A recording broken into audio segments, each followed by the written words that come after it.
Brought to you by TechnoSpark 20 series smartphones. I'm superhuman.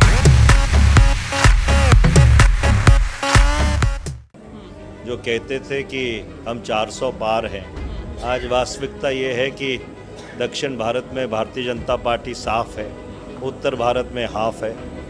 इनकी 150 seat नहीं आ रही। हर जगह पे बदलाव और परिवर्तन का माहौल है। पवन बंसल जी नाराज हो गए थे आपके टिकट मिलने से, अब वो क्या मान गए, मतलब मना लिया? आपने कल उनको रैली में नहीं देखा? हम लोग सारे आने रैली लगे में आप इकट्ठे, लोग? तो शायद आपने रैली शायद हमारी फॉलो नहीं की। हाँ, लेट पहुंचे थोड़ा। तो आप क्या कहते हो, रैली के विजुअल्स जाके देखिए। चुनावी प्रसार के लिए तमाम लोकसभा प्रत्याशी अपना पूरा दमखम लगा रहे हैं, क्योंकि अब समय बहुत ही कम यहाँ पर बचा हुआ है। बात करें यहाँ पर चंडीगढ़ की, तो यहाँ के जो प्रत्याशी हैं वो भी पूरा दमखम लगाते हुए दिखाई दे रहे हैं। और साथ साथ यहाँ पर जो हमारे साथ मौजूद हैं पूर्व सूचना एवं प्रसारण मंत्री और चंडीगढ़ लोकसभा सीट से प्रत्याशी हैं कांग्रेस आपके इंडिया लाइन से। सर, किस तरह से चल रहा है प्रचार प्रसार आखिरी दौर में? बहुत बढ़िया चल रहा है, लोगों का बहुत जन समर्थन मिल रहा है। बदलाव का माहौल है पूरी देश में। जो कहते थे कि हम 400 पार हैं, आज वास्तविकता ये है कि दक्षिण भारत में भारतीय जनता पार्टी साफ है, उत्तर भारत में हाफ है। इनकी 150 सीट नहीं आ रही। हर जगह पे बदलाव और परिवर्तन का माहौल है, और वो बदलाव और परिवर्तन का माहौल आपको 1 जून 2024 को चंडीगढ़ में भी दिखेगा।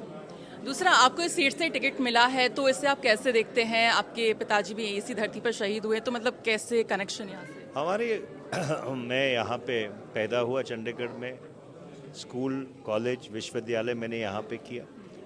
और मेरे पिताजी की आतंकवादियों ने इस शहर में उनको गोलियां मार के उनकी शहादत की, और इसलिए क्योंकि वो भारत की एकता और अखंडता के लिए खड़े थे, भारत की जो मूलभूत सिद्धांत हैं उनकी सुरक्षा के लिए खड़े थे।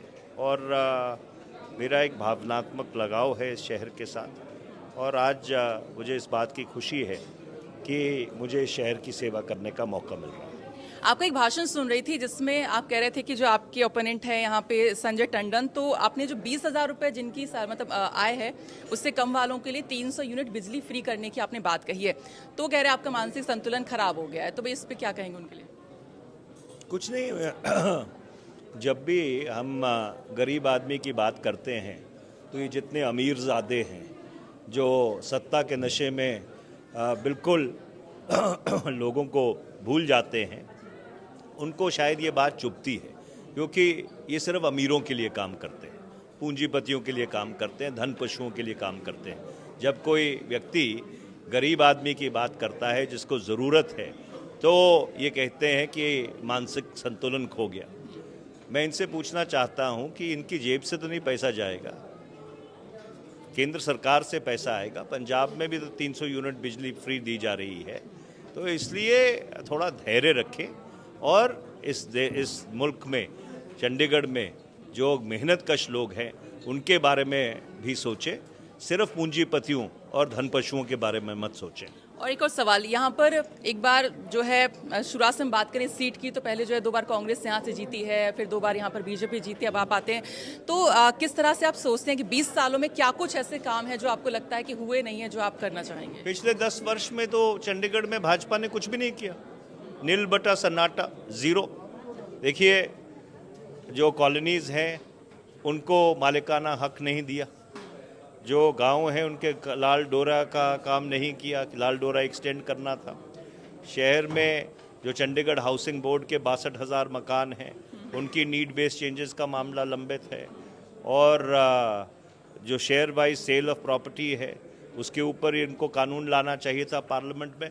मतलब समस्याएं ही समस्याएं हैं, क्योंकि पिछले 10 वर्ष में भारतीय जनता पार्टी ने किया ही कुछ नहीं। इसलिए मैंने श्री संजय टंडन जी को सीधी चुनौती दी थी कि एक मंच पे इकट्ठे हुए और आप बताइए पिछले 10 वर्ष में क्या किया है। कल इन्होंने जो चुनाव घोषणा पत्र जारी किया उसमें सारे वही वायदे हैं जो इन्होंने 2014 में किए थे, 2019 में किए थे, एक भी वायदा पूरा नहीं किया। राम मंदिर का आपको लगता है इफेक्ट यहाँ दिखेगा? बस 1 मिनट लूंगी। देखिए, ऐसा है कि हम लोगों के दिल में राम है, पर हमको हमारे हाथों को चाहिए काम है। मुद्दे इस चुनाव के महंगाई है, बेरोज़गारी है, जो गरीब और अमीर में फ़र्क बढ़ा है, और लोग इस चीज़ को भली भांति समझ रहे हैं। पवन बंसल जी नाराज हो गए थे आपके टिकट मिलने से, अब वो क्या मान गए, मतलब मना लिया आपने कल उनको रैली में नहीं देखा? हम लोग सारे आने रैली लगे में आप इकट्ठे, लोग? तो शायद आपने रैली शायद हमारी फॉलो नहीं की। हाँ, लेट पहुंचे थोड़ा। हाँ, तो आप क्या कहते हो, रैली के विजुअल्स जाके देखिए, सब इकट्ठे हैं। तो देखिए मनीष तिवारी जी का कहना है कि सब यहाँ पर इकट्ठे, यानी पार्टी में सब कुछ ठीक चल रहा है और उनके पवन जी के बीच में भी यहाँ पर सब कुछ ठीक ठाक चल रहा है। तो देखिए 1 जून का वोटिंग होनी है 7वें चरण की, यानी कि आखिरी चरण की, और उसको लेकर तमाम जो प्रत्याशी अपना दमखम यहाँ पर लगा रहे हैं। हम देखना होगा कि चंडीगढ़ की जनता किससे यहाँ पर चुनती है। न्यूज तक के लिए चंडीगढ़ से सरिता तिवारी।